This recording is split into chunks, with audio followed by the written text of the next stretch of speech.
A jena gati? Ali Bekim, a jena gati? Regjia, apo fillojmë podcastin inshallah. Hajde, bismillahirrahmanirrahim. Çdo gjë është në rregull, mundemi me fillu edhe një emision i radhës.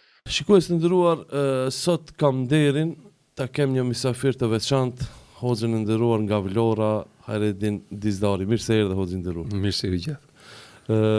Një mysafir nga jugu apo jo? Po. Mirë se erdhe në Shkupin Dardan. Si po ndjehesh? Atmosferë vllazërore shumë e fortë. Allahu ju shpërbleft. Me të vërtet bukur. Edhe mikpritja shumë e ngrohtë. Vllazëri pafund, Zoti ju shpërbleft. Amen. Allahu ju shpërbleft. Amen, elhamdullah. Hoxhë, çka thot Vlora? Si është Vlora? Vlora është e bukur. Shqyr Zotin për këto vite ka qenë e qetë. Është një qytet që e do fen, e madhëron fen, e lartëson atë, por që ne si hoxhallar, si thirrës në Islam, kemi detyrimin që të kuptojmë se cila është forma më e dur që ata njerëz ta marrin mesazhin. Sepse normalisht çdo popull ka atë qasjen e tij ndaj gjërave, edhe Vlora nuk është ndryshe. Ti duhet gjesh atë formulën e duhur që ata ta marrin mesazhin e Islamit. Pra të kuptojnë që Islami është feja vërtet.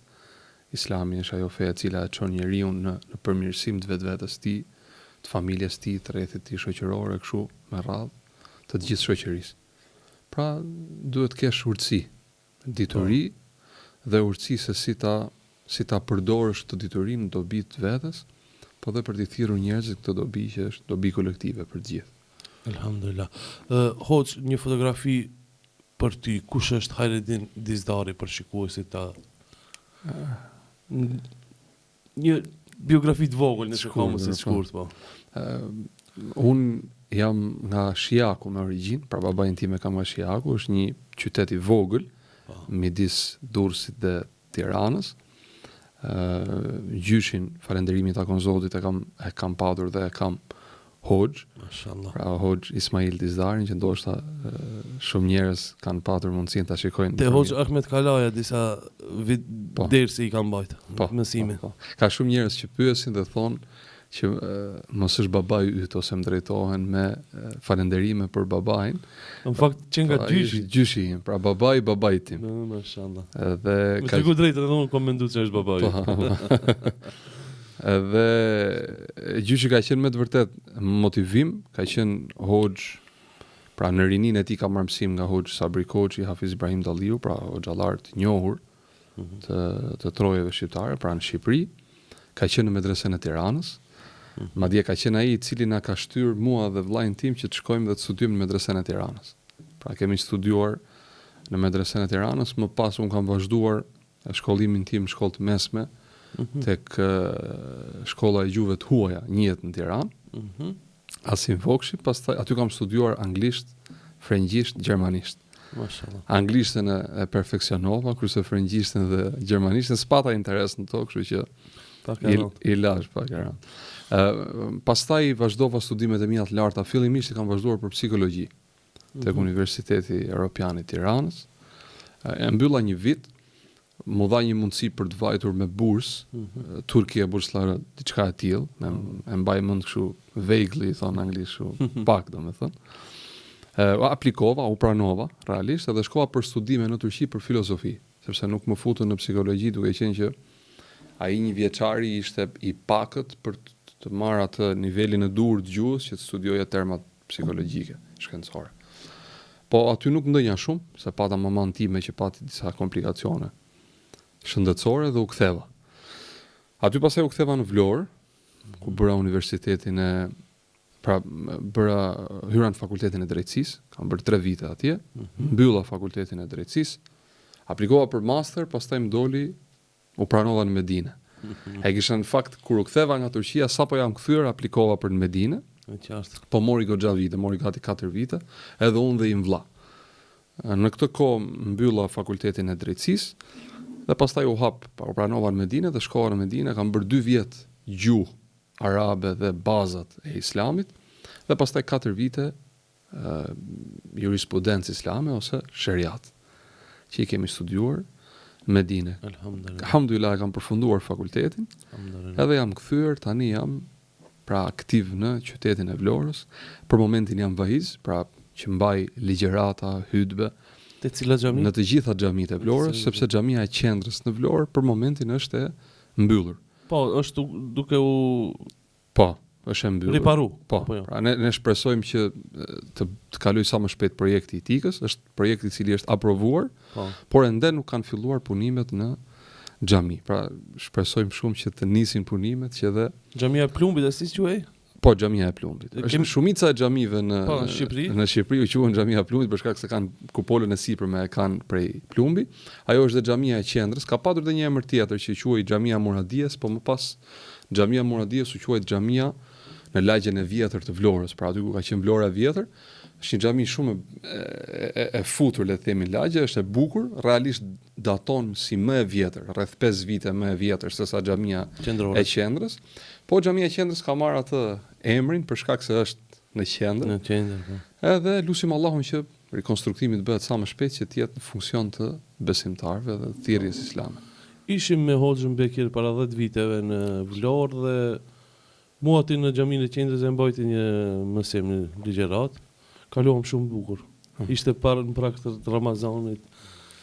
Shumë bukur kaluam, alhamdulillah. Mirë po, Hoxh Hajredin, tash jemi në kohë moderne. Para 50 viteve nëse një hoxh, një student i Vlorës ka kry studime islame dhe u ka kthy, është fokusuar në qytetin e vet, apo kupton? Ose një i Shkupit ose një i Prishtinës. Mirë po tash rrjetet sociale, apo kupton? Për shembull, ti e kthi nga Vlora dhe fokus e ki qytetin e Vlorës, mirë po kur poston diçka interesant edhe Shkupioni edhe Prishtinosi e pëlqen apo kupton? Edhe andaj edhe i kum zgjedh disa postime me që je shumë aktiv në rrjetet sociale, alhamdulillah. Ti komentojmë. Me knesi. Alhamdulillah. Hoxhë, një postim të cilin më pëlqej, të cilin e kishje postuar është kjo. Ai i cili nuk e sundon veten e tij nefsin, nuk i takon të sundojë mbi të tjerët. Thënie nga të parët tanë të mirë. Kjo është thënie prej sahabëve, e bukura e thënieve të sahabëve apo e thënieve të dietarëve është se ato janë disa konkluzione në të cilat gjithë dietarët apo sahabët kanë dalë edhe e kanë përsëritur njëri tjetrin. Cilësi prej thënieve të dietarëve është se një thënie të caktuar që ti e dëgjon nga një dietar i hershëm, le të themi, e dëgjon më pas dhe nga një dietar tjetër apo një dietar tjetër. Sepse janë konkluzione apo përfundime që për shkak të eksperiencës tyre, dijes, sakrificës nda vet, ata kanë dalë thuajse në të njëjtin konkluzion. Ky ka qenë një grup që e kam hapur realisht për të hedhur ato shprehje që mua më kanë bërë shumë përshtypje, edhe më kanë bërë dobi personalisht, edhe kam dashur t'i bëj dobi dhe të tjerëve, edhe alhamdulillah është bërë grup i madh, rreth 15000 vet, që janë nga gjithë bota, le të themi, se ka edhe nga Amerika, nga Europa. Edhe pra që të kthehemi te shpreha që atij që nuk i takon, pra nuk mund të sundoj ai i cili nuk sundon veten e tij, nuk mund të sundoj të tjerët. Nuk ke moral. Nuk ke moral të pretendosh se meriton të sundosh të tjerët kur ti s'ke sunduar mbi, këtu bëhet fjalë të sundosh mbi të keqen e vetes tënde. Sepse nefsi i njeriu, vetja e njeriu e thret njeriu në të keqe, e thret njeriu në shkatrim. E thret njeriu ta teprojë në shumë çka. Dhe kur ti nuk ke arritur ta frenosh veten tënde, ta frenosh të keqen tënde, ti jesh ajo që thon dietarët, ti jesh njeriu i cili i afrohet logjikës, e kështu ti afrohet përngjasimit me lajket, pra përngjasimit me sepse me lajket janë të logjikshëm, bëjmë pyetje të logjikshme. Pra kur nuk je njeri i tillë, do jesh njeri që i përngjason kafshës. Pra që ti ndjek epshin tënd, nevojën tënde, instiktin tënd, dhe për të plotësuar atë nevojë që ti e shikon, ti nuk ruan kufit moralit. Dhe je i gatshëm që për të plotësuar atë nevojë, jo vetëm ti bësh dëm vetes në afatgjat, po ti bësh dëm të tjerëve. Për të përfituar dhe për të përmbushur nevojën tënde të tanishme, që ti nuk e kupton, që ajo dëshira që ti ke për ta përmbushur këtë nevojë tani, mund të të kthehet ty në një dëm në të ardhmen për shkak të formës se si ti e ke përmbushur. Dhe njerëzit tregohen dritë shkurtër dhe mungesa e imanit i bën njerëzit që të jenë dritë shkurtër. Edhe dëshira për të udhëhequr mbi njerëzit vjen si mungesë e këtij imani. Ne në Islam nuk ja japim, le të themi, pushtetin apo udhëheqjen atij njeriu që e kërkon. Për shkak të shumë arsyeve, po kjo një prej tyre është që ai i cili është në nivelin e duhur të botë kuptimit nuk e kërkon udhëheqjen, sepse e shikon atë si përgjegjësi të madhe. Madje ne kemi histori pafund të sahabëve, duke marrë Umrin radhiyallahu anhu, i cili e ka refuzuar udhëheqjen deri në fund. E ka refuzuar të udhëheqë, pra të bëhet halif deri në fund. Derisa Ebu Bekri e mori dhe në një farë forme miqësore e kërcënoi. Sepse i tha nuk ka njeri më të denjë se sa ty për të udhëhequr. Dhe Umri ishte ai njeri i cili kishte sunduar mbi veten e tij. Kështu që e pranoi atë përgjegjësi të madhe pas shumë si thua shtyrje të Ebu Bekrit për ta marrë këtë pozitë. Pak a shumë, më thënë, për këtë shprehje për mbledhje. Allah shpëlbej. Postimi tjetër i cili më pëlqej po ashtu dhe e zgjedha ta diskutojmë këtu është kjo. Sa begati gëzon në jetën e kësaj bote për të cilat as nuk e lutur, e tani po mërzitesh për një mirësi që nuk po të vjen, i çuditshëm je o njeri, në klapa drejtuar vetes. Ky ka qenë një moment personal, realisht ka qenë një meditim personal. Kam qenë në Medinë, edhe kisha nevojë për diçka të caktuar që të realizoj, edhe realisht po vononte, pasi kisha bërë goxha përpjekje edhe dua, edhe pata një moment reflektimi. Po qëndroja me veten time dhe thash subhanallahu, ku kam qenë edhe ku jam. Kush ka qenë Hajredini përpara 5 apo 10 viteve dhe kush është Hajredini sot. Dhe pash veten time të rrethuar me begati. Dhe pash veten time të rrethuar me mirësi dhe kur fillova të analizoja mirësitë, fillova të numëroja ato mirësi që isha lutur për to, edhe që i kisha menduar të mira për veten time dhe më kishin ardhur, dhe mirësi të tjera që as nuk i kisha menduar. Edhe gjeta veten time në gaflet. E gjeta veten time në një situatë vallahi, në një situatë shumë të sikletshme, kish pata turp përpara Zotit tim, pata shumë turp, edhe e ndjeva atë që kam shkruar e ndjeva. Pas ca ditës për shembull kujtua, po meditoja dhe thash po e hedh ndoshta i bën dobi dikujt që ka qenë si unë në po të njëjtën gjendje. Edhe elhamdulillah, ai njeri i cili është falënderues ndaj Allahut dhul xhelal për mirësitë që Allahu ka dhënë, thot Allahu në Kur'an dhe ne do ja shtojmë atij thot mirësitë kur ai është falënderues. Pra nëse falenderoni Allahun për mirësitë që Allahu ju ka dhënë, Allahu u shton ato. Po. Edhe falenderova Allahun, si thua, u përula ndaj mirësive të Zotit dhe realisht u munda ndaj mirësive. Subhanallah, edhe ka qenë reflektim realisht personal. Prandaj kam thënë aty drejtuar vetes. Se ja drejtova vetes time. Më shumë bukur e di, ne kemi atë shumë të mira që s'jemi lut për to. Pashallah. Edhe harrojmë ndonjëherë, kupton?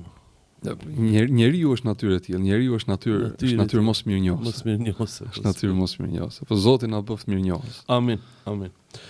Pika e tretë është e shkurt po e qartë, të cilën e ke postuar. Kush e kërkoi të vërtetën e gjeti. Pik. Këtu bëhet fjalë, e kam pas qëllimin për Islamin, dhe vetëm për Islamin. Absolut. Padyshim. Se nuk kam njohur asnjë person, dhe unë kam që nga rinia ime, realisht, që nga mosha 16 vjeç, 17 vjeç, që jam përpjekur të jem aktiv ndavet, pavarësisht se jo nëpërmjet rrjeteve sociale, po nëpërmjet miqve, shokëve, se rrethi im shoqëror realisht në Tiranë, kanë qenë djem të lloj-llojshëm. Kemi patur njerëz të krishterë, kemi patur të feve tjera, kemi patur ateist. Pra bisedat fetare në klasë kanë qenë normale. Edhe gjithmonë përpiqesha të flisja dhe nxirrja mësim nga ato që thonin të tjerët apo nga reagimet e tyre për besimin apo për mosbesimin. Dhe për shkak të eksperiencës që kam patur, modeste gjithmonë, elhamdulillah, falënderimi takon Allahut, nuk mund të them shumë, po disa prej vëllezërve që unë kam folur sot janë musliman janë pezvakli, madje Alhamdulillah. ka prej tyre që janë bërë dhe hoxhallar. Mashallah. Unë kam qenë ai që me mirësinë e Allahut, po kam qenë ka bërë Allahu shkaktar dhe jam krenar për këtë që më ka zgjedh Allahu të jem shkaktar që kam qenë me ta kur kanë mësuar namazin, kur kam mësuar të falen, e sot janë hoxhallar dhe ata u bëjnë dobi të tjerëve. Kjo për mua është krenari dhe lejohet që muslimani të krenohet me tilla gjëra, alhamdulillah. Mile po ta kam lakmi. Allah dash. Dhe e kam parë tek ata njerëz që Allahu i ka udhëzuar, që Allahu ja ka hapur zemrën, me të vërtet kanë qenë në kërkim të vërtetës. Nuk kanë qenë në kërkim as të kënaqjes së njerëzve, as të familjes, as të prindërve, as të shoqërisë, por realisht kanë qenë në kërkim të vërtetës. Dhe nuk më ka qelluar asnjëherë asnjë person i cili është ulur në tavolinë, kemi patur një debat konstruktiv fetar, i cili ka qenë në kërkim të vërtetës dhe Allahu nuk ja ka hapur zemrën për Islamin. Deri tani mua nuk më ka qelluar. Pra, me çka kam kuptuar unë që ai ka qenë i sinqert. Dhe shumë madje kam qenë te shtëpia e një miku tim.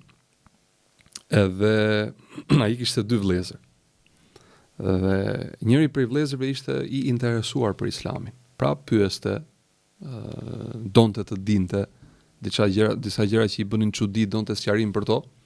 Dhe një tjetër ne i themi në Shqipëri, në Tiranë ne i themi kunjaxhi, pra i the kunja, provokant. Po edhe provokator. Provokator. Edhe subhanallahu el-azim unë e zhvendosa fokusin tim tek personi, pra tek vllai i cili kishte interes dhe pyeste për Islamin. Po. Dhe vllai tjetër që provokonte realisht më irritonte dhe isha dhe i ri, kam qenë 18 normale, 18-19 vjeç. Dhe nuk arrija ta kuptoja se pse pyeste në formë cinike, se pyeste vazhdimisht, po kjo në Islam, po pse kjo kështu, po pse ka ardhur kjo, po pse ka ardhur ajo. Edhe nganjëherë unë dhe se kisha përgjigjen e pyetjeve, që ti përgjigjesh atij me urtësi se normalisht i ri. Edhe thoja subhanallahu, thoja pse kaq provokues. Duke qenë që vëllezërit i ka musliman, skalon një vit. Ai që ishte provokues fillon të falë namaz. Mashallah. I rregullt në xhami, me xhamat, namaz sabahut, se namaz sabahut është sfidë për rinin sot. Edhe thash la ilaha illa Allah. Inna Allaha yahdi man yasha. Me të vërtetë që Allahu është ai i cili udhëzon këtë dojë në rrugën e drejtë. Thash subhanallahu el-azim, si ka mundësi ky njeri i cili mua më duk provokator në pyetje, udhëzua dhe mashallah është i devotshëm, dhe ky tjetri vazhdon sot e kësaj dite, pra ka vite që është në atë të tij, as nuk interesohet për fen apo për thjesht pyetje kurioztare. Dhe më bëri përshtypje, thash, pyetjet e këtij dhe pse ishin cinike, pas kanë qenë sinqerta. Po unë pas kam pas sy të shikoj. Dhe pyetjet e këtij vllai tjetër, pas kanë qenë pyetje sa për të kaluar kohën apo sa për të lagur gojën. Të pirë kafën. Pra, pyetje të thjeshta. Kështu që ai që e kërkon të vërtetën ai e gjen, padyshim. Po, definitivisht. Ai që nuk e kërkon, ai këshir ta kalojë kohën, interesant është kjo. Sepse Allahu nuk është i padrejtë me njeriu. Absolutisht. Allahu nuk është i padrejtë me njeriu. Nëse njeriu mundohet për diçka, një nga cilësitë e Allahut dhe nga emrat e Allahut është i drejtë. Dhe s'mundet që ky Zot që e ka cilësuar veten e tij të tillë, të jetë i padrejtë me ata të cilët janë të vendosur në përpjekjet e tyre. Pra dikush i cili e kërkon diçka me të vërtetë, Allahu të mos ja jap atij. Edhe përmendin dietarët për emrin, për cilësinë që Allahu ka, është se në tokën e tij ku frymojnë, pra marrin frymë dhe jetojnë dhe pabesimtar, dhe ata që e mohojnë Allahun, dhe ata që e kundërshtojnë atë, dhe ata që bien kundra parimeve që Zoti ka përcaktuar në jetën e kësaj bote, për shkak të përpjekjeve të tyre, Allahu atyre u jep sukses. Absolutisht. Po. Definitivisht. Përpjekin mundin nuk ta humb. Allahu është i drejtë. Absolutisht.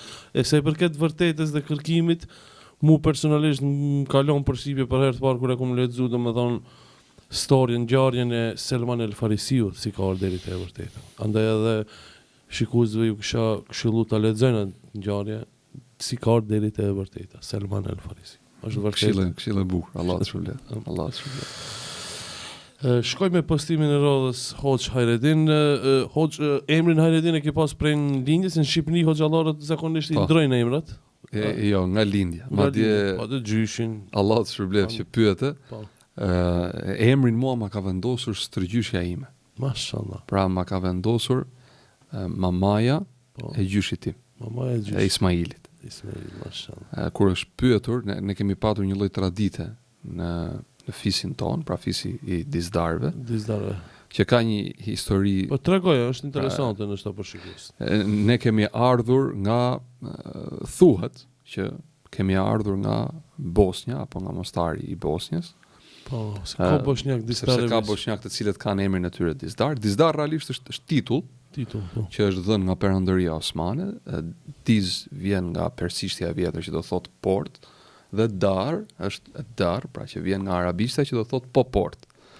Dhe ka qenë një titull që u jepej atyre njerëzve të cilët kanë qenë mbikëqyrës të 10 mira familjeve, pra kanë qenë si rojtar apo mbikëqyrës të tyre, apo rojtar kullash, kështjellash që ruanin kështjella, pra ka qenë një titull. Titull, po. Ka qenë një titull që u jepej disa familjeve apo kryetarëve të familjeve dhe ata e trashëgonin. Po. Dizdar ka dhe në Tropoj, ka dhe në Shkodër, ka në disa qytete të Shqipërisë, po. Shumë prej tyre si ne kanë qenë familje shqiptare të cilat e kanë marrë këtë titull nga Perëndëria Osmane dhe kanë lëvizur në troje të ndryshme. Pra Perëndëria Osmane për shkak të detyrës, që ka patur nevojë për ta, i ka lëvizur si familje apo si grupim njerëzish dhe i ka çuar në vende të ndryshme. Thuhet që, dhe Zoti e di më së miri, po familja jon ka lëvizur në disa vende, pra ka qenë fillimisht në Shqipëri me mbiemrin Bardhi, në atë zonën e Shqipërisë mesme ku ne jemi, pastaj ka lëvizur, ka shkuar në Bosnjë, në Malzi, në vende të ndryshme në Turqi, pastaj është kthyer sërish në Malzi, Bosnjë dhe më pas kemi ardhur prap në Shqipëri kur ka qenë lufta midis Bosnjës dhe Serbisë që po vriteshin muslimanët për të ruajtur fen.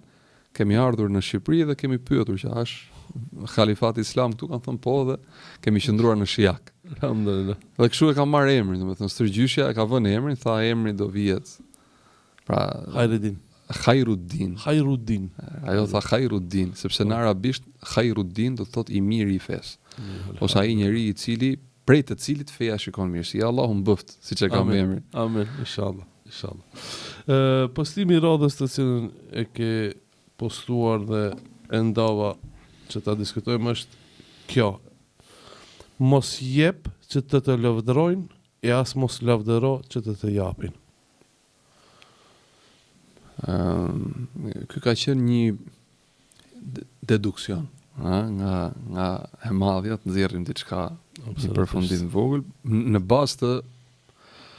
bazë të parimit që e kam menduar këtë duke reflektuar mbi urtësinë që ka mos deklarimi i sadakas. Pra sadaka e më e mirë është ajo cila është e fshehtë.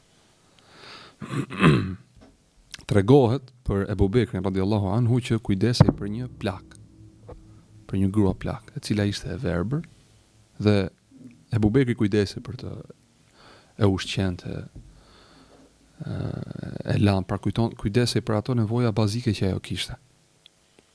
Dhe me vdekjen e Ebu Bekrit, Umeri njoftohet që Ebu Bekri kujdesej për këtë plakën, e verbër, e cila ishte e vetme, dhe shkon Umeri të kujdeset për këtë.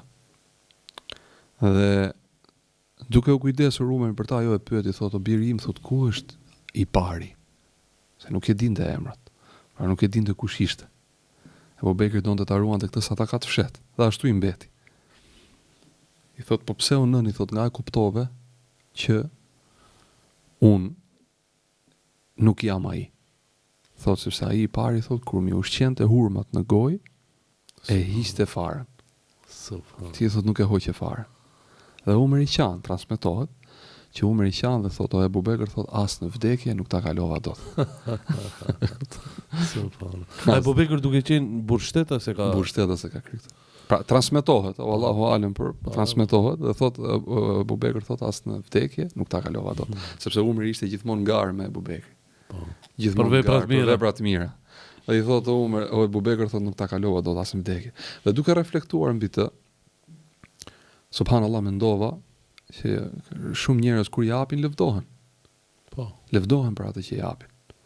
Dhe nëse kthehet në synim dhënia, pra sadakaja, kthehet në synim që ti të kënaqësh njerëzit, jo vetëm që s'ke shpërblim, po ke dënim, ndëshkim, sepse po e bën këtë vepër kaq fisnike për dikë tjetër, jo për hir të Allahut. Andaj mos jep që të lavdërohesh. Nga ana tjetër, mos lavdro që të t'japin. Edhe kjo është problem. është problem. Është kultura e Servilizëm. servilizmit shumë e madhe në kohën tonë, në kohën e materializmit. Atje ka një shprehje në Vlorë, edhe këtë po e tregoj për kulturë të përgjithshme. Hipën shqiponja në folen e saj. Edhe në folen e saj, folet e shqiponjave janë lartë, goxha lartë. Dhe po kujdesej për vezët dhe shikon kërmillin që hypi deri atje. Edhe i drejtohet dhe i thotë kërmilli, thotë si erdhe deri këtu, thotë se këtu vi unë duke fluturuar, pra me fisnikri të madhe. Thotë duke u lëpirit. Pra, kishte ngritur aq lart. Kështu që në këtë kontekst Shumë servila kështu veprojnë. po, në këtë kontekst, me lavdrim, edhe do t'i japin dhe do përfitosh. Pra mos jep që të lavdrohesh, po as mos lavdro që të t'japin, po ji me drejtën, ji me të vërtetë. Fundit Hoxh Hajrudin, atë që të ka shkruar Allahu, a e lavdove dikën, as e lavdove, Allahu do ta cakton atë Padyshim, la shek e fi. postimi i radhës. Askush nuk shkëlqen për gjithmonë, e shkëlqimi më i bukur është shkëlqimi në fund. Pik. Fundi. Ky ka qenë motivim fakt nga një shprehje e Ibn Taymijes, nëse nuk gaboj, prej tij e kam marr pjesën e fundit që thotë i rëndësishme është thotë fundi i njeriu. Edhe kështu dhe shprehja e Albanit e dietarëve të tjerë që japin shumë rëndësi mbylljes së punëve, për mbushjes së tyre. Dhe ky ka qenë reflektim personal që kam parë që shumë njerëz që Allahu i ka ngritur momente të caktuara, kam parë që nuk kanë qenë më aty ku mbahen mend, pra për pikën e tyre më të lartë. Edhe kam menduar, subhanallahu, kam thënë si e çuditshme është puna se si në jetën e kësaj bote çdo gjë e cila ngrihet për lart, pra ajo diagrama që ngrihet për lart ka një pikë maksimale ku arrin. Po. E më pas fillon të gjithçka në këtë botë. Ka një pikë kulminante dhe pas asaj pike kulminante ka rënien e saj. Vetëm Allahu Dhul Xhelal që është nuk ka fillim e nuk ka mbarim. Pra gjithçka tjetër që Allahu ka krijuar arrin një lloj kulminacioni. Dhe pastaj bie. Shikon te kafshët, te bimët, te toka, te ujërat, te liqenet, te lumenjt, po është si se kanë një cikël shumë herë më të gjatë se sa ne, disa prej tyre, ama kanë pikën e tyre dhe pastaj fillon gjithçka. Edhe kam parë të njerëzit shumë çdo njeri ka atë rrugtimin e tij, edhe atë ka ato momentet apo çastet ku ai shkëlqen. Dhe pastaj fillon bie. Edhe nganjëherë këto shkëlqimet apo këto sukseset e mashtrojnë njeriu. Madje prej problemeve të mëdha është se njeriu fillon të mendojë se sukseset apo arritjet e tij në jetë i ka nga vetja e tij. Edhe Allahu na e sjell shpesh këto lloj historish për të na bërë neve të kuptojmë që asgjë që ne e kemi nuk e kemi nga vetja jonë. Dhe na sjell historinë e Karunit. Pra një foshnjë, një jetim që i mbijetoi një mbytje, pra mbytje së anijes, doli në breg, jetim, mund të vdiste. Allahu kujdes për të. Shkoi tek një familje e cila kishte financa të mira. Kaloi koha, Allahu i dha fuqi, i dha financa të mëdha dhe thuhet që kur kalonte karavani i tij mbanin me vete burra me vete çelësat e kasafordave të pasurisë. Pra imagjino çfarë pasuri e kishte. Atë që pasur që ka qenë. Mbanin çelësat e kasafordave. Pra dhe çelësat kishin nevojë për burra që të mbahesh. Dhe lejmë pasuria. Po, dhe tha, unë e kam këtë nga vetja ime. Pra unë e kam këtë nga vetja ime. Unë jam Unë i forti. ja atribuoj gjithë të sukses të madh vetës ti. Edhe në këtë kontekst, njeriu gënjehet nga sukseset. Gënjehet. Dhe fillon t'i atribuoj vetës ti sukseset. Dhe unë nuk kam pikën e dyshimit që ka njerëz në botë që janë i jashtëzakonisht më të talentuar se sa unë, apo se sa shumë të tjerë, po që Allahu ka caktuar për ta që t'jenë diku. Dhe diku tjetër. Dhe ata ndoshta bota nuk i njeh aftësitë e tyre apo talentin e tyre. po që padyshim talenti i tyre është shumë herë më i madh se sa ndonjë talent që ne njohim. Po Allahu e ka caktuar për ta që ata të jenë aty. Dhe po siç e kam bindje këtë, kam bindjen që të gjithë njerëzit e suksesshëm brenda vetes së tyre e din fare mirë në zemrën e tyre që suksesi i tyre nuk është për shkak të përpjekjeve të tyre, po është për shkak të disa rrethanave dhe shkaqeve që kanë ndodhur shumicën e rasteve, jo për shkak të fuqive të tyre, që i kanë sjellë ata në ato pozita që ata janë. Pavarësisht se mund të gënjejnë dhe mund të dalin përpara njerëzve apo publikut dhe thonë që unë u përpoqja, këto motivational speaks kanë ndonjëherë net pa gjumë, punoja kaq, unë se di si flët i 8-9 orë, do të flesh 3 orë, ti jesh produktiv, dalësh, që gënjeshtra. Padyshim që ka sebeb, përmendin dietarët që është sebeb, pra është prej arsyeve apo prej shkaqeve të shtimit të riskut përpjekja e njeriu, që njeriu të shtoj përpjekjen e tij, po në mënyrë absolute suksesi nuk ka të bëjë me përpjekjet e tua. Se shumë përpjekje tjera kanë dështuar. Miliona, miliarda përpjekje kanë dështuar, madje përpjekje dhe më të talentuara, ndoshta dhe në dukje, në kohën e duhur, po Allahu s'e ka caktuar që ato të jenë suksesshëm. Dhe e kam bindje që çdo njeri i suksesshëm, qoftë në botën e biznesit, sportit, politikës, kudo, e ka bindje në zemrën e tij dhe e di, pavarësisht se mund ta gënjej veten, edhe gënjen dhe të tjerët, që arsyeja pse ai është në pozitën që është, nuk është për shkak të përpjekjeve të tij. Sepse nuk ke kurse si mundësi ti të përpiqesh për të arritur diçka nëse Allahu nuk e ka caktuar ti të jesh aty. Është e pamundur.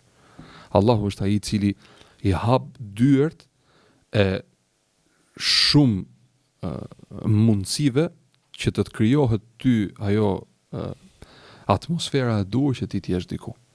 Në të kundërt përpjekja jote është një sebeb shumë i vogël. Edhe unë marr shpesh herë shembullin e Musait alayhis salam. Shpesh herë që u ça deti, nuk u ça se goditi Musai alayhis salam me shkop. U ça se Allahu donte që ai të çaj. Po ç'a donte Allahu prej Musait? Sebebin. Një sebeb, shkopi. Një sebeb, përpjekje. Dhe e bukura, domethënë, ajo çka është më gjepsëse tek dietarët e Islamit se si studiojnë dhe detajet e ndodhive të historive të profetëve, është se ata marrin detajin kur Musa i kaloi nga ana tjetër e detit për ta mbyllur detin e goditi sërish me shkop, po nuk u mbyll. Pra kjo tregon që jo se ne nuk e dim dhe nuk e kuptojmë, po thjesht për ta rikujtuar që kujdes se nuk e hapi shkopi detin, e hapi fuqia e Allahut. Pra kalove nga ana tjetër e godit, po s'mbyllet. Sa ajo do mbyllet me fuqinë e Allahut. Prandaj këtë e kam bindje dhe e di që Allahu nëse e ka caktuar për ty që ti jesh i suksesshëm, do jesh i suksesshëm, nëse nuk e ka caktuar për ty, padyshim që ajo që ka caktuar për ty është më e hajrit për ty. E duhet të jesh i kënaqur me caktimin e Allahut. Alhamdulillah. Alhamdulillah. Shkojmë me postimin e radhës. Është një poezi nga një poet palestines, të cilën e ke postuar. Po. Dhe më pëlqeu shumë. Ajo poezi është kështu, kjo. Në mënyrë që unë të shkruaj një poezi që nuk është politike, më duhet të dëgjoj zogjt. E që të dëgjoj zogjt, duhet që avionët luftarak të jenë të heshtur. Këtë realisht nuk kam patur mundësi ta gjej poetin. E pash që ishte postim serioz, po më humbi poeti, do kisha shkruar edhe emrin e tij. Situata e Palestinës është situatë që na prek gjithë neve si besimtar, si musliman.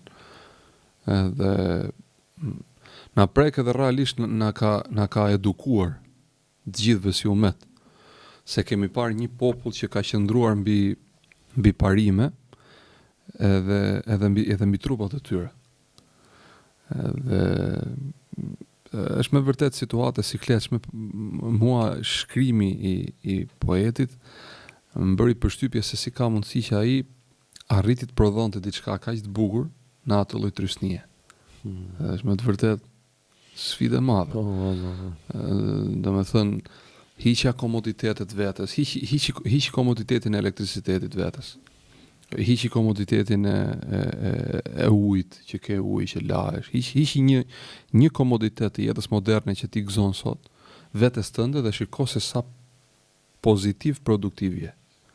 Se jo thjesht produktiv, se varet se ku je produktiv, po pozitiv produktiv. Vetëm një komoditet. Provoje, ha? Pra të shikosh se sa i fort je, se sa i mirë je, se ku je i mirë. Edhe të mendosh që atyre u kanë hikur të gjitha komoditetet e jetës moderne me të cilat është mësuar njeriu modern të jetojë. Edhe prap arriti të prodhoi diçka aq të bukur nga ana artistike në atë lloj vendi, subhanallahu më bëri përshtypje zemra e tij, se tregon shumë. Edhe fillova të reflektoja, thash subhanallahu, edhe ata janë njerëz, edhe ata kanë dëshira, edhe ata kanë nevoja, edhe ata kanë ndjenja, edhe ata duan të jetojnë si të gjithë ne. Se kthehet është kthyer, domethënë situata e Palestinës është një situatë që është çfarë ti bëjmë vëlla, ka ndodhur, janë atje, janë sprov. Çfarë ti bëjmë tani? E kupton? Në një lloj harresa, ai është vëlla jot. Ai është motra jote, ai fëmia që vritet atje nga një bombë që nuk është kalkuluar mirë, ha, që pastaj nuk e menduam mirë këto muhabetet, e kupton? Jo pse në shkollë pam dikë që ishte i rrezikshëm, jo pse vriten 10 fëmijë, si rasti i fundit që u vran në shkollë. Në shtëpinë e mjekës që po kujdesi për ta dhe u vran 9 fëmijë. Pra të gjithë ata janë njerëz. Dhe përmend Resulullah sallallahu alajhi wasallam në hadithet e fundit që do të vriten njerëzit, do të shtohet vrasja. Dhe ai i cili vret nuk do të di për çfarë vret, dhe ai i cili vritet nuk do të di për çfarë vritet. Dhe po të pyetet sot ai fëmijë ditën e gjykimit se për çfarë është vrarë, çfarë përgjigje do japi? E ndoshta ai që vret, po ta pyesësh për çfarë e vrave, se çfarë dëmi personal të bëri ai ty. S'di si të përgjigjesh, të thotë po ndiqja urdhra. Rrezikas nuk e di që fëmia ka qenë aty. Po justifikoj. Nuk po që s'jam për të justifikuar fare. Po marr shembullin, ëh. E qartë. Sa ato janë krime dhe sot e dëshmojnë gjithë bota që janë krime. Dhe thjesht më mahniti dhe e hodha. Poezi e hodha dhe thash ndoshta i bën dobi kujt. Absolutisht. Edhe kjo më ka pëlqy, ka njerëz të cilët nuk janë të njohur në tokë, por të famshëm në qiell, tek Allahu. E sa janë. Shumë ka. E sa janë. Subhanallah. Kjo sidomos të famshmit Instagram, miliona followers anë këni, au të thuhet shumë ata Allah ishte nuk janë të famshëm. Ndërsa ka dikush për shembull jeton me një fshat mirë, po fal namaz, i çon urdhat e Allahut, vën nuk është i famshëm fare, ama te Allahu është shumë. Mund të jetë miliona herë më i mirë se ne. Po. Ky ka qenë një reflektim kur po merja shumë klikime rrjete sociale. Edhe po reflektoj edhe thash, a është kjo me të vërtetë ajo që Allahu do prej meje? Më thënë këto vlerësime virtuale që po marr, këto pëlqime, këto shkrime, këto lëvdata, a janë këto a është kjo punë që e kënaq Allahu? Edhe më ka shqetësuar shpesh, realisht. Edhe disa herë kam qenë gati të mbyll gjitha rrjetet sociale, vetëm se më trembnin. A mund më fal që pendoj, a mund të jetë kjo kurth nga shejtani? Pa, eksakt. Do thënë, a është kjo punë që e kënaq Zotin? A është kjo a do Allahu këtë punë që unë të merrem me këtë? Do thënë, a do më bëj mua dobi, ndoshta më bën dëm lëvdatat e njerëzve, fjalët e tyre, vlerësimi i tyre. Më vonë Allah që po ndërprej. Tërheqja nga për shembull ti ke pas një mendim unë ti mbylli këtë se shumë fama se unë unë të bëhem basket të adhuroj vetë Allahun.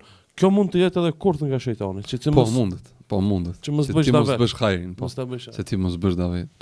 Edhe në këtë kontekst kur e kam shkruar këtë, jam kujtuar për hadithin e Resulullah sallallahu alaihi wasallam, që përmend kur e do Allahu dikë dhe përmend gjitha etapat që ndodhin, që u thotë unë dua këtë njeriu, drejtohet me lajk, pra i drejtohet Xhibrilit drejtohet me lajkeve dhe edhe njerëzit në fund pastaj fillojnë ta duan këtë njeri. Edhe fillova të reflektoj mbi shumë histori se si shumë njerëz, të cilët nuk janë të njohur fare në tokë, janë të famshëm për veprat e tyre në qiell. Se përmenden veprat e tyre, sakrificat e tyre në qiell. Edhe më është kujtuar historia e Imam Ahmedit. Historia e Imam Ahmedit, i cili shkon, nëse nuk gaboj, në Bagdad, tek një xhami, dhe pra, po i bie shkurtimisht historisë, kur shkon atje donte që të shtrihej, pra që të flinte në xhami, dhe roja e xhamisë nuk e lejon. Ai nuk e njihte se nuk ka qenë koha moderne që të filmohen njerëzit, të fotografohen dhe të njohësh fytyrat. Roja nuk e njihte dhe Imam Ahmedi ka qenë imam. Prezantonte veten e tij, thoshte që Unë jam Imam Ahmedi. Absolutisht. Dhe Imam Ahmedi ishte i ulur dhe transmetohet që roja e ka kapur nga këmbët dhe e ka nxjerrë zvarr nga xhamia. Subhanallah. Ka nxjerrë zvarr, i ka thënë se nuk është vend për të fjetur, është vend për të adhuruar. Allah. Pastaj e drejtojnë Imam Ahmedin tek një bukpjekës që bënte brumin natën dhe e shiste ditën. Edhe i thot mund të kesh vend tek ai sepse ai punon natën dhe shet ditën dhe pastaj fle. Pra natën ke mundësi ta shfrytëzosh tek ai dhe ikën Imam Ahmedi tek ai. Dhe kur shkon atje e shikon këtë furxhiun, le të themi, që duke punuar dhe duke u marrë me punët, bënte dhikr. Përmendte Allah. Edhe i thot, o filani thot, a ke parë ndonjë hajër nga kjo përmendje Allah, nga ky dhikr i vazhdueshëm, se e shikonte që po e bënte vazhdimisht. U habit Imam Ahmedi, ne dim që dietarët e Islamit i habiste ajo që kishte të bënte me kënaqësinë e Allahut, ato punë habiste. Edhe ai duke qenë që nuk e njihte fare Imam Ahmedin, ishte njëri i thjeshtë, ishte thjesht një kalimtar, i thot po vallai thot kam parë hajër thot për dhikrit që bëj. I thot ç'a hajri ke parë? Ç'a mirësie ke parë? Thot nuk ka dua thot që Allahu ja ka bërë thot dhe Allahu s'ma ka plotsu. S'ka thot. Jam lut Allahut për diçka, Allahu ma ka plotsu. Po thot ka thot një dua thot që po pres thot, që e lut Allahun dhul xhelal thot që të ma plotsoj thot, po Allahu akoma s'ma ka plotsu. Ai thot Imam Ahmedi, cila është kjo dua? Thot po e kam lut Allahun thot takoj Imam Ahmedin. Subhanallah. Kam lut Allahun thot takoj Imam Ahmedin thot po akoma thot s'po mundsohet. Thot edhe lut Allahun thot që Allahu të ma pranoj këtë dua. Edhe i thot Imam Ahmedi thot ti thot je ai thot që me duan tënde më ke sjell mu zvarr Tek fura jote. Tek fura jote. Subhanallah.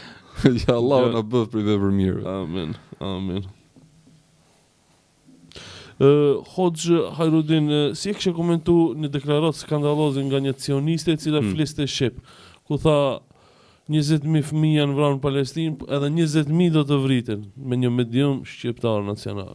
Subhanallah, deklaratë shumë e rëndë. Po, deklaratë me të vërtetë e rëndë. Në fakt, arsyeja pse e kam postuar në rrjetet sociale ka qenë që mentaliteti zionist të njihet dhe në publikun shqiptar. Po da? Sepse publiku shqiptar duke qenë një publik pjesërisht ose më saktë përqindja e tij, një përqindje e vogël që merren me informacionin që qarkullon në anglisht, se shumica e informacionit botror, rreth 2-3 miliardë, le të themi, të njerëzve që janë në kontakt flasin anglisht. Dhe aty qarkullojnë influencat, aty qarkullojnë diskutimet e mëdha globale etj. Dhe për të sjell në publikun shqiptar atë mendsinë e zionistëve, mendsinë e këtyre njerëzve të cilët punojnë për të shkatruar njerëzimin, doja që ta nxirrja në pa, le të themi, që edhe publiku shqiptar i cili nuk, se ne për shembull unë falënderimi takon Allahut flas anglisht dhe kam mundësi që të jem në kontakt me mendimet e tyre dhe kam vite që i dëgjoj këto mendime dhe ata i flasin pa problem. Nuk u shqetëson kjo gjë. Nuk shqetëson as pak. Madje ka për tyre që i konsiderojnë fëmijët e vegjël terrorist. Do thonë një fëmijë që ti i vret nënën, babain, vllain, motrën dhe e lët vetëm, ti ç'a pret? Cili psikolog në botë të merr ty dhe ta analizon këtë fëmijë dhe pretendon që ky fëmijë të ketë një rritje normale, progresive? Kush? Askush. Dhe ata dhe këta fëmijë i konsiderojnë terrorist, i konsiderojnë kriminal. Dhe ky mentalitet i cili është më shumti në botën perëndimore që diskutohen si problematika, ku padyshim marrin dhe ata përgjigjen e tyre nga intelektualët muslimanë të perëndimit, mendova që ishte e nevojshme që dhe publiku shqiptar ta njihte këtë realitet. Pra, ta shikonte se si këta njerëz i shikojnë muslimanët e Palestinës, që janë njerëz të thjeshtë. Dhe për këtë arsye e postova. Dhe realisht ishte deklaratë skandaloze, domethënë. Janë vrarë 18.000 fëmijë që realisht ata as fizikisht nuk mund të jenë kërcënim për ty, jo më për një ushtar, i cili është në tank. Fëmijë 18.000. Pra po diskutohet që janë vrarë më shumë të civil se sa kurdo herë në historinë e betejave moderne. Pa arsye. Gjenocidi pa parë. Gjenocidi i jashtëzakonshëm. Dhe ajo del dhe thot, janë vrarë thot 18.000, thot, po dhe 20 fëmijë thot do vrit, 20.000 thot do vriten. Kjo është tmerr. Dhe më pëlqyen personat që ishin panel, sepse pash njerëz që po mendonin me kokën e tyre, domethënë, është sot po kthehet në çuditë shikosh njerëz që po mendojnë.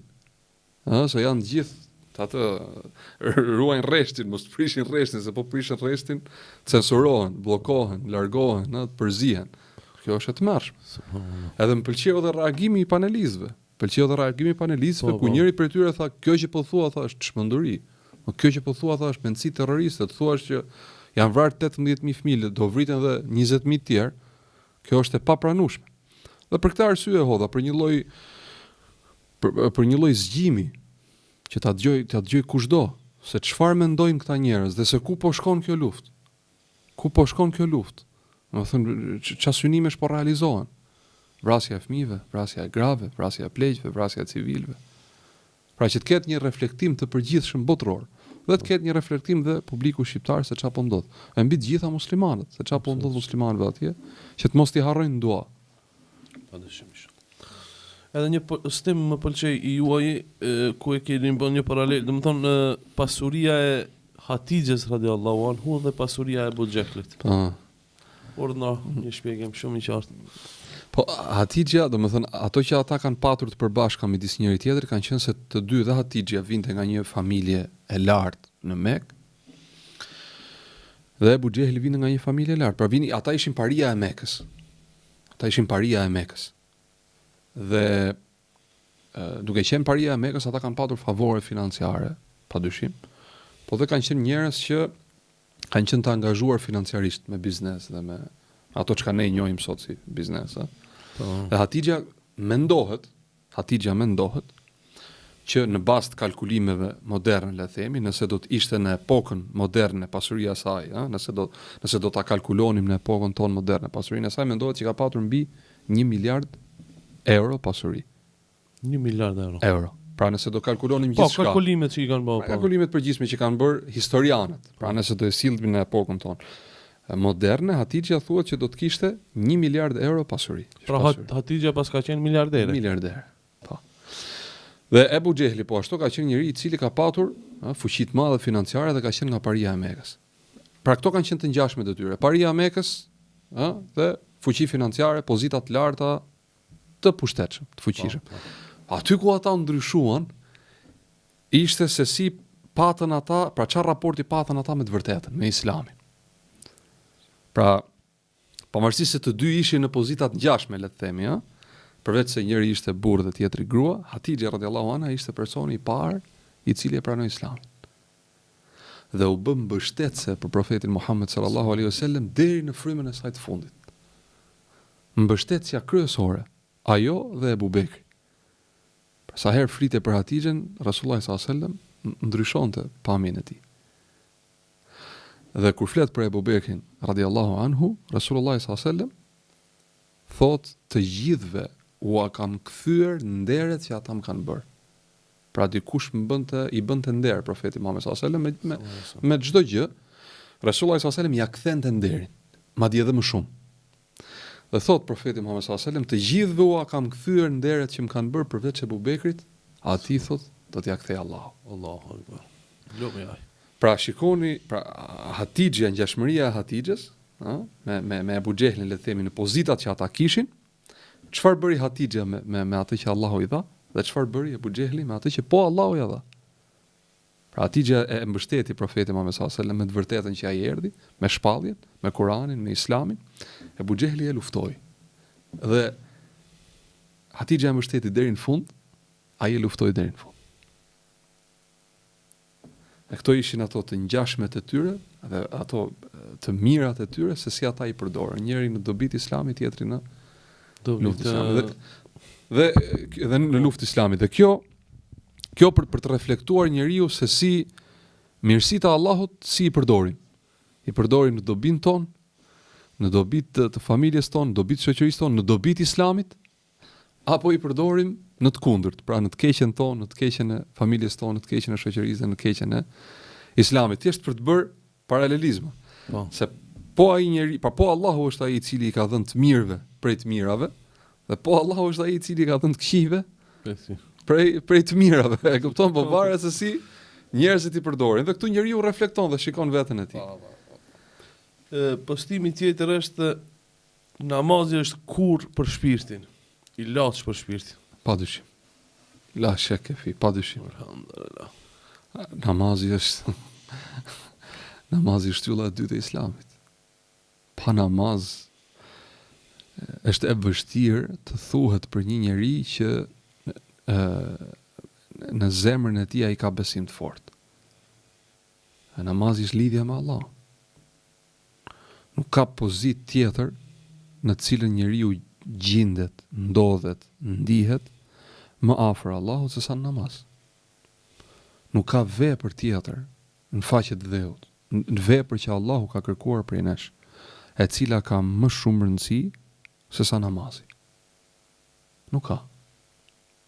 Të gjitha veprat e mira që njeriu mund të bëjë në jetën e kësaj bote, nuk krahasohen, sikur t'i bëj gjatë gjithë jetës tij, me një namaz. Janë të pakrahasueshme. Sepse Allahu ato vepra të cilat i ka bërë obligim për njeriu, janë ato vepra ku ai shpërblen më së shumti, nëse ato kryhen, dhe ai dënon më së shumti, Allahu na ruaj, nëse ato nuk kryhen. Andaj namazi është nuk ka se si të mos jetë i laç. Dhe përmend Resulullah sallallahu alaihi wasallam prej dobive të shumta, se dobitë e namazit janë të pafundme, të nisësh, nuk ndalojmë dot gjatë gjithë ditës ti përmendim. Po Resulullah sallallahu alaihi wasallam përmend për leximin e Kuranit, që leximi i Kuranit është qetësim për zemrat. Përmend Allahu në Kuran që Kurani është qetësim për zemrat, pa qetësohen zemrat me leximin e tij. Dhe kur ti je në namaz, që del përpara Allahut, që po falet, që kërkon prej Allahut, që e falenderon atë. Në namaz, 5 namaze bëjmë ditë, në çdo rekat themi Alhamdulillahi Rabbil Alamin. Falënderimi i takon Allahut, Zotit botrave. Ar-Rahmanir Rahim, të gjithë mëshirshëm dhe shpëlotit. Maliki Yawmiddin, mbreti i ditës së gjykimit. Iyyaka na'budu wa iyyaka nasta'in. Pra fillojmë me falënderim, falënderojmë Allahun për gjithçka, pastaj kërkojmë prej Allahut. Të edukon një sure që e thua në çdo rekat, në çdo namaz. Po. Iyyaka na'budu wa iyyaka nasta'in. Ne ty të adhurojmë dhe vetëm prej teje ndihmë kërkojmë. Ihdina siratal mustaqim, na udhëzon neve në rrugën e drejtë. Siratal ladhina an'amta alehim, pra vazhdon. Komunikim me Allahun. E nuk ka se si ky komunikim dhe kjo detyrë që Allahu neve na ka bërë, që është namazi, të mos jetë kur për këtë zemrën tonë që ne, siç thot profeti Muhammed sallallahu alaihi wasallam, sa herë kryen një mëkat, njeriu biri i Ademit pikohet në zemrën e tij një pikë zezë. Derisa thot ai nuk ndalon, thotë dhe zemra e tij shndrohet, në të zezë. E largohen këto pikat e zeza me kryerjen e veprave të mira, e më së shumti këto i largon namazi, lidhja me Allah. Andaj namazi, këshilla më e përmendur e Resulullah sallallahu alaihi wasallam dhe para vdekjes tij, namazi. Andaj për të gjithë ata ky mesazh, për të gjithë ata që nuk janë rregull me namazin e tyre, ta dinë se nuk i kanë punët në rregull. Dhe gjëja e parë me të cilën do të pyeten ditën e gjykimit është namazi. E siç thot profeti Muhammed sallallahu alaihi wasallam, nëse do i kenë punët e tyre në rregull me namazin, atëherë të gjitha punët e tjera, pra llogaritja e punëve të tjera do të jetë e lehtë. E nëse nuk i kanë punët e tyre në rregull me namazin, llogaritja e punëve të tjera do të jetë e rëndë. Andaj namazi duhet të jetë preokupimi kryesor i ditës, i jetës, në vazhdimsi. Duhet të jetë shqetësimi jot kryesor, primar. Dhe sa të lidhur e ke zemrën tënde me namazin, aq të lidhur e ke zemrën tënde me Allah. Aty e shikon. Dhe kanë përmend dietarët e Islamit se njeriu e dallon, e kupton veten e tij se ku është në nivelin e imanit, kur veprat që Allahu ja ka bërë obligim, janë vepra të mira për cilat Allahu shpërblen për to, ai është i gatshëm të kryejë ato dhe gjen kënaqësinë to. E kur këto vepra që Allahu ja ka bërë njeriu të obligim, apo ka dhe vepra të cilat janë sunet, ai nuk është i gatshëm të kryejë ato, pra i kryen me përtesë, i kryen me lodhje, me zor, me vështirësi, dhe nuk gjen kënaqësi prej tyre, ta di që imanin e tij dhe besimin e tij nuk e kanë rregull. Dhe këtu e teston njeriu veten e tij. Tek ato vepra që Allahu ka kërkuar prej teje ti bësh, si i bën? I bën me kënaqësi apo i bën me përtesë dhe nuk gjen kënaqësinë to? Allahu na bëf prej atyre që gjejmë kënaqësinë në veprat e mira. Amin ja Rabbil Alamin. Hoxhi nderuam Hajrudin Dizdari, për në fund a ke për të shtuar diçka? Allahu na bëf prej sinqertëve. Amin ja Rabbi. Allahu na bëf prej sinqertëve. Amin. Fjala e Sheikh Albanit është një fjalë që qëndron me mua vazhdimisht, ku ai thot rruga e besimtarit e muslimanit, pra qëllimi nuk është që ne të arrijmë në destinacion. Qëllimi është që ne të ecim në rrugën e drejtë dhe ecja jonë është si ecja e breshkës. Është ngadalë. Progresi ynë është i ngadalë. Ama qëllimi nuk është të arrijmë në destinacion, pra të arrijmë të realizojmë atë që i kemi vendos vetes, apo është që të vdesim në këtë rrugën e drejtë, në rrugën e Islamit, në rrugën e sunetit profetit Muhammed sallallahu alaihi wasallam. Allahu na bëft prej atyre njerëzve dhe Amin ya Rabb. na bëft Allahu prej të sinqertëve. Amin.